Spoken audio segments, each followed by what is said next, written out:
اگر وہ وحی کی زبان بولے حقیقت محمدیہ کو کوئی بیان نہیں کر سکتا کہ حقیقت محمدیہ ہے کیا. علی دانے محترم بشر بشکل بشر ہے. اب میں قرآن کی آیت بطور دلیل پڑھوں. قرآن مجید سورہ مریم میں جناب مریم کے لیے ارشاد فرماتا ہے وَاذْكُرْ فِي الْكِتَابِ مَرْيَمَ إِذِ انتبذت من أهلها مكانا شرقيا. جب مریم چشمے کے قریب گئی اپنے خانوادے کو چھوڑ کر اور اس نے حجاب کیا غسل کرنے کے لیے پردہ تانا تو ہم نے بشکل بشر سویہ بشکل بشر جبریل کو اس کے پاس بھیجا. تو جناب مریم نے کہا انی اعوذ بالرحمن ان کنت تقیا. میں تجھ سے اللہ کی پناہ مانگتی ہوں اگر تو متقی ہے. اگر تو متقی ہے. ٹیسرے والوں مومنین حضرات آپ نے میری بات پر توجہ نہیں فرمائی ہے. اگر توجہ فرماتے تو خاموش نہ بیٹھتے. مریم کا یہ کہنا ان کنت تقیہ میں تجھ سے اللہ کی پناہ مانگتی ہوں اگر تو متقی ہے اس بات کی دلیل ہے کہ مریم معصومہ ہونے کے بعد جبریل کو نہیں پہچان سکتی. توجہ ہے جناب محترم کہ نہیں؟ متقی ہونے کے بعد نہیں پہچان سکی کہ یہ ہے کون. تو جناب جبریل نے کیا کہا؟ جناب جبریل نے کہا کہ آپ ڈرے نہیں. لِأَحْبَلَكَ غُلَامًا زَكِيًّا میں اللہ کا بھیجا ہوا بندہ ہوں جبریل ہوں فرشتہ ہوں. لِأَحْبَلَكَ غُلَامًا زَكِيًّا میں آپ کو غلام زکی دینے آیا ہوں. تو مریم کا یہ کہنا کہ میں تجھ سے پناہ مانگتی ہوں اس بات کی دلیل ہے کہ مریم نہ پہچان سکی. تو آپ کہیں گے بھائی یہ تو خاتون ہے عورت ہے اس میں کون سی فضیلت کی بات ہے. تو میں قرآن کی ایک اور روایت پیش کر دیتا ہوں. آیت قرآن مجید پڑھ کر کہتا ہے کہ جناب ابراہیم کی ضیافت بڑی مشہور تھی. مہمان نواز تھے. جب تک گھر پر کوئی مہمان نہیں آ جاتا تھا تب تک کھانا تناول نہیں فرماتے تھے. ایک دن جبرائیل چند ملائکہ کو لے کر جناب ابراہیم کے دروازے پر آئے. جناب ابراہیم نے دیکھا بلایا. قرآن مجید کہتا ہے کہ ابراہیم ان سے آنکھ بچا کر نکلے اور اپنے استبل میں جا کر ایک دمبے کو لیا اور اس کو ذبح کیا اور اس کی بھنی ہوئی ران لا کر جبریل کے سامنے رکھ دی. کہتے ہیں بسم اللہ مگر وہ کھاتے نہیں. مگر وہ کھاتے نہیں. کہا بھائی میری ضیافت میں کوئی کمی ہے آپ کھاتے کیوں نہیں ہے. آپ تناول فرمائیے کھانا کھائیے کسی اور چیز کی حاجت ہے. جبریل مسکرانے لگے. پھر کہتے جناب ابراہیم مسکرا کیوں رہے ہو کھانا تناول فرمائیے. جبریل بڑھ کر کہتے ہیں اللہ کے نبی ہم کھاتے نہیں ہیں. ہم کھاتے نہیں ہیں. کہا کون ہو؟ کہ میں جبریل ہوں. جیسے جبریل کا نام سنا ابراہیم کا بھنی ہوئی ران لانا اس بات کی دلیل ہے کہ ابراہیم پہچان نہیں سکے کہ یہ آنے والا فرشتہ ہے. توجہ ہے ذرا محترم یہ معصومہ ہے ایک نبی ہے. اگر بشکل بشر فرشتہ آئے تو پہچان نہ سکے کہ یہ آنے والا کون ہے. اگر محمد بشکل بشر وہاں سے آ جائے تو مسلمان کہاں سے پہچان لے گا. سلام کہتے محمد اللہم صلی اللہ محمد والے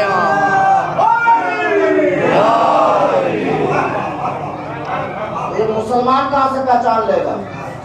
جب معصوم فرشتے کو معصوم نبی نہیں پہچان سکا تو یہ آنے والا کون ہے. یہ عام انسان جس کو اپنے عمل کا ہی پتا نہیں ہے وہ نبی کو پہچان لے گا کہ یہ نبی ہے یا بشر ہے. توجہ ہے اعلان محترم. مگر ایک گھرانہ یہی گھرانہ ہم نے دیکھا کہ جبریل شکلیں بدل بدل کر آیا مگر کبھی چھپ نہ سکا. توجہ ہے اعلان محترم. وہ مریم کا مقام تھا ابراہیم کا مقام تھا. جبریل آنے کے بعد دیکھیں فاطمہ کی منزل تو بہت اوپر کی ہے. فاطمہ کے گھرانے کے فضا کا مقابلہ مریم نہیں کر سکتی. جبریل آئے تک کل بات کیا تک کل بات بشر میں بشر ہے. آنے کے بعد کہتے فضا کیا بات ہے گھر میں کیا ہو رہا ہے. فضا نے کہا تجھے پتا نہیں ہے کیا ہو رہا ہے. کہا نہیں مجھے تو پتا نہیں ہے.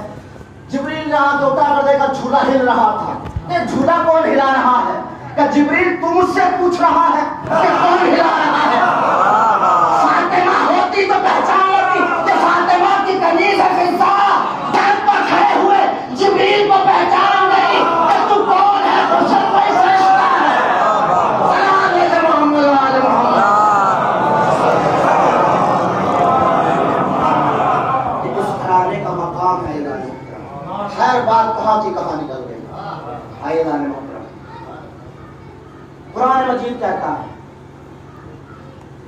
ربک اللہ تعبدوا الا اياه، والدین کی احسان کرو۔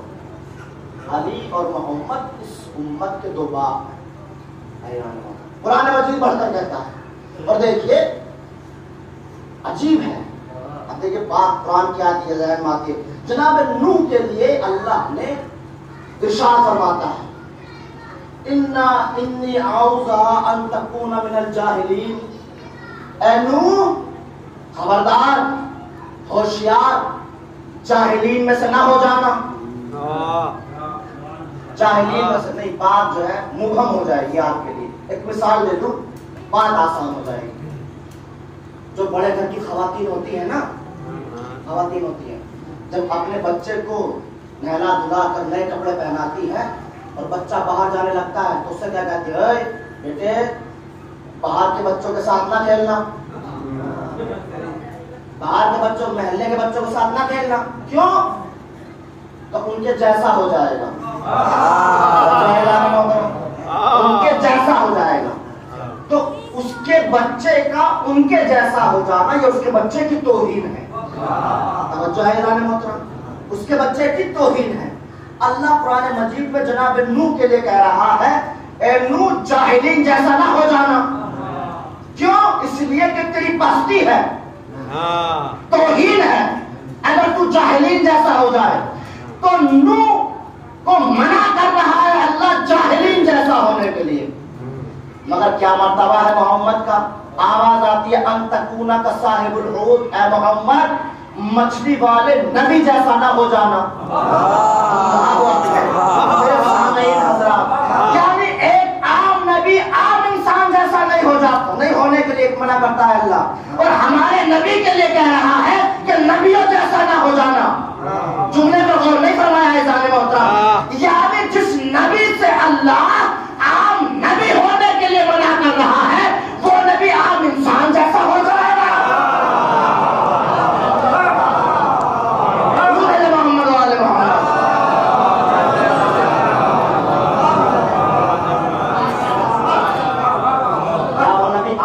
جیسا ہو جائے گا۔ اور فرماتے ہیں اذان محترم، قرآن مجید کہتا ہے، پھر آواز دیتا ہے لقد من اللہ علی رسولہ، ہم نے مومنین کے درمیان ایک رسول بھیجا۔ اذان محترم، لقد من اللہ علی المومنین رسولا اذ بعث فیہم آیاتہ، ہم نے مومنین کے درمیان ایک رسول بھیجا، مومنین کے درمیان ایک رسول بھیجا۔ جب تک اس جملے کی آپ لطافت کو نہیں سمجھیں گے مزہ ہی نہیں آئے گا۔ ہم نے مومنین کے درمیان ایک رسول بھیجا، مومنین کے درمیان۔ رسول کہاں آئے؟ مومنین کے درمیان۔ مومنین کے درمیان کس زمین پر پیدا ہوئے؟ مکے میں، مکے میں پیدا ہوئے۔ تو جب رسول مکے میں پیدا ہوئے اس وقت تو وہاں کفر ہی کفر تھا، الحاد ہی الحاد تھا، جدھر دیکھو بت پرستی تھی۔ مگر قرآن مجید کہتا ہے ہم نے مومنین کے درمیان بھیجا۔ ہم نے مومنین کے، دیکھیں یہ بہت نازک جملے ہیں، کوئی مولوی یہاں تک پہنچتا ہے، ہر کوئی نہیں پہنچتا ہے۔ اعلان محترم، علامہ طباطبائی کی تفسیر المیزان میں ایک جملے کو کھول کھول کر بیان کیا ہے۔ جو بھی روایت پڑھ رہا ہوں اسی سے پڑھ رہا ہوں، المیزان سے۔ ہم نے مومنین کے درمیان بھیجا رسول کو۔ اس کا مطلب مکے میں جب چاروں طرف کفر پھیلا ہوا تھا وہاں پر اس وقت بھی مومنین تھے، اس وقت بھی مومن تھے۔ مکہ مومنین سے خالی نہیں تھا۔ عزیزان محترم، اب مسلمان یہ بتائے تو مومن تھے کہ نہیں تھے؟ اگر کوئی کہے کہ کافر تھے تو قرآن کی آیت غلط، ورنہ جن کو ہم بتا رہے ہیں ان کو مان لو، جس کو ہم بتائے اس کو مان لو۔ تو اس وقت جب رسول مبعوث ہوئے 5 مومن تھے، اس وقت بھی اعلان محترم 5 مومن تھے۔ اللہ اکبر، 5 مومن تھے۔ یہ سب سے پہلا جملہ ابو طالب کی زوجہ کا ملا۔ ابو طالب کی زوجہ پڑھ کر کہتی ہے، آواز دیتی میرے پروردگار لقد من اللہ، میں پروردگار میں تجھ پر بھی ایمان رکھتی ہوں، تیرے اللہ پر بھی ایمان رکھتی ہوں۔ اس کا مطلب پہلی مومنہ جناب فاطمہ بنت اسد۔ جو اعلان محترم، چونکہ سارے ثواب کی مجلس ہے، میں مرحومہ جو بی بی ہے ہماری فاطمہ بنت اسد، ایک روایت ابھی دیکھے ذہن میں آ گئی ہے، اس بی بی کا بڑا کمال محترم۔ یہ بی بی وہ بی بی ہے جس نے 5 معصوموں کو اپنی آغوش میں پالا۔ رسول اسلام کو پالا، جناب آمنہ کی وفات کے بعد جناب فاطمہ کو پالا، امام علی کو پالا، امام حسن کو پالا، اور امام حسین کو اپنی آغوش میں پال کر اپنی آغوش کو فخر جنت بنا لیا۔ یہ مقام ہے جناب فاطمہ بنت اسد کا۔ اور کیا مرتبہ جب جناب فاطمہ بنت اسد تشریف لاتی تھی تو رسول تعظیم میں کھڑے ہو جاتے تھے اور کہتے تھے امی بعد امی، یہ بی بی میری ماں کے بعد میری ماں ہے۔ اللہ اکبر۔ جب اس بی بی کی وفات ہوئی، بات کو روک کر روایت سنا دوں آپ کو، کتاب کا نام مشارق انوار الیقین فی اسرار امیر المومنین، حافظ رجب برسی کی کتاب ہے، آج سے 800 سال 900 سال پہلے لکھی ہوئی ہے اعلان محترم، عربی میں، اردو فارسی کا میں ذمہ دار نہیں ہوں، عربی میں، صفحہ نمبر 145 پر روایت درج ہے کہ جب اس بی بی کی وفات ہوئی تو رسول نے اپنی قمیص کا کفن دیا، اپنی قمیص کا کرتے کا اس کو اپنی زبان میں کہہ دیا جائے، کفن دیا۔ سلمان و ابو ذر کو بلایا، تم دونوں جاؤ میری ماں کے لیے قبر کھودو۔ سلمان و ابو ذر قبر کھودنے کے لیے گئے۔ رسول نے جنازہ اٹھایا اور چند لمحے، اللہ اکبر، جناب حمزہ کے بعد یہ دوسری نماز جنازہ ہے اعلان محترم جس پر رسول نے 70 تکبیریں پڑھی، 70 تکبیروں پر مشتمل، کسی روایت میں 40 تکبیر ہے، کسی روایت میں 70 تکبیر ہے، مگر 40 یا 70 تکبیروں پر مشتمل نماز جنازہ پڑھائی رسول السلام نے فاطمہ بنت اسد کی، اور چند لمحے قبر میں لیٹے، چند لمحے، اور جب نکل کر آئے قبر سے تو جناب بی بی کو قبر میں لٹایا اور قبر کو برابر کر دیا گیا۔ بیدار ہیں آپ اعلان محترم؟ قبر کو برابر کر دیا گیا۔ رسول 2 زانو ہو کر، جیسے ہمارے بیٹھتے ہیں، 2 زانو ہو کر قبر کے اوپر بیٹھ گئے اور بیٹھ کر کہتے ہیں صدقت امی، میری ماں آپ نے سچ کہا، اور پھر کہتے ہیں صدقت امی، میری ماں آپ نے سچ کہا، پھر کہتے ہیں صدقت امی، میری ماں آپ نے سچ کہا۔ جب تمام ہو گئی بات، سلمان آگے آئے، آنے کے بعد کہتے ہیں اللہ کے نبی آپ نے اس سے پہلے کسی قبر پر ایسا عمل انجام نہیں دیا جیسا آج انجام دیا۔ رسول مسکرائے اور مسکرا کر کہتے ہیں سلمان تمہیں معلوم نہیں، جب قبر کو برابر کر دیا گیا تو منکر و نکیر آئے، مبشر و بشیر آئے میری ماں کی قبر میں، آ کر میری ماں سے سوال کیا گیا من دینوں کے، تیرا دین کیا ہے؟ میری ماں نے کہا دینی اسلام۔ میری ماں نے کہا دینی اسلام، میرا دین اسلام ہے۔ میں نے کہا صدقت امی، میری ماں آپ نے سچ کہا۔ پھر میری ماں سے سوال کیا گیا من نبیوں کے، تیرا نبی کون ہے؟ میری ماں نے کہا نبی محمد، میرا نبی محمد ہے۔ میں نے کہا صدقت امی، میری ماں آپ نے سچ کہا۔ پھر میری ماں سے سوال کیا گیا من کتابوں کے، تیری کتاب کیا ہے؟ تو میری ماں نے کہا کتاب قرآن، میری کتاب قرآن ہے۔ میں نے کہا صدقت امی۔ آخر میں میری ماں سے سوال کیا گیا من اماموں کے، من اماموں کے، تیرا امام کون ہے؟ تو میری ماں خاموش ہو گئی اور سوچ میں پڑ گئی کہ ہے تو میرا بیٹا، ہے تو میرا بیٹا، اب یہ کہوں میرا بیٹا ہے یا یہ کہوں علی ابن ابی طالب ہے؟ تو میں اپنی ماں سے کہہ رہا تھا قولی، اماں کہہ دو، اماں کہہ دو، تیری مرضی ہے، چاہے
گزارا بغیر علی کے نہیں ہو سکتا.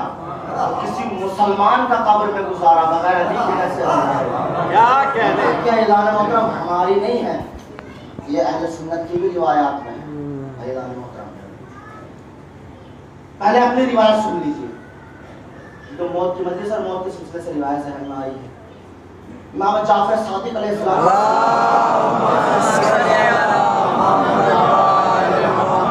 فرماتے کہ جب کوئی ہمارے چاہنے والے کی روح قبض کرنے کا وقت آتا ہے تو ملک الموت پہلے ہمارے پاس آتا ہے اجازت لینے کے لیے. مولا آج آپ کے فلاں بندے مومن کی روح قبض کرنے جا رہا. تو امام فرماتے ہیں ایسی شکل میں جائے گا کافر بہترین لباس میں. ملک الموت بہترین لباس میں بہترین شکل اختیار کرو، بہترین شکل اختیار کرتا ہے. جا کر کھڑے ہو جانا، جب تک ہمارا اشارہ نہ ہو اس وقت تک روح قبض نہ کرنا. ملک الموت کھڑا ہو جاتا ہے.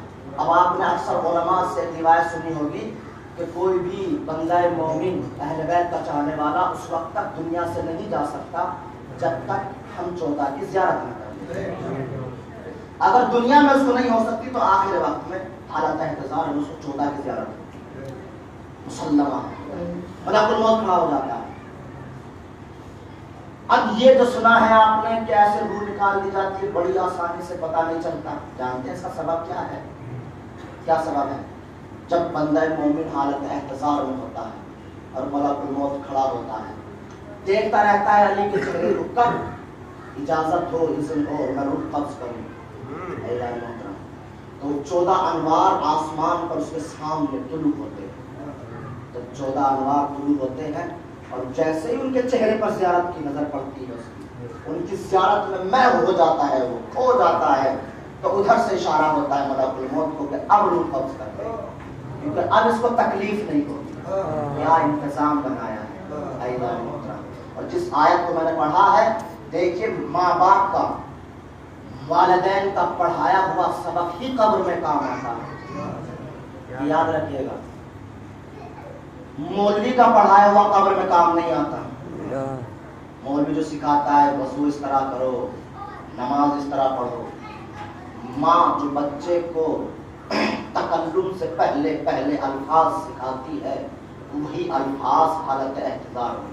رسول اسلام سبحانے آتے ہیں، امام علی پایتی آتے ہیں. رسول فرماتے ہیں انا رسول ربک، میں تیرے رب کا رسول ہوں جس کو تم ماننے کے لیے آیا ہے، جس کو تم مان کر آیا ہے. امام علی پیروں کی طرف کھڑے ہو کر کہتے انا امام ہوں، میں تیرا امام ہوں. یہ نہیں کہتے میں علی ہوں، میں حسنین کا بابا ہوں، میں فاطمہ کا شوہر ہوں. نہیں، انا امام ہوں، میں تیرا امام ہوں. بتانا یہ چاہتے ہیں کہ جو سبق بچے نے ماں کی آغوش میں پہلے دن پڑھا ہے. کتنی مہربان ہوتی ہے ماں کہ بچے کے پیدا ہوتے اس کی آخری منزل کا سبق بچپن میں پڑھا رہی ہے. ایک درود بھیجے محمد والے.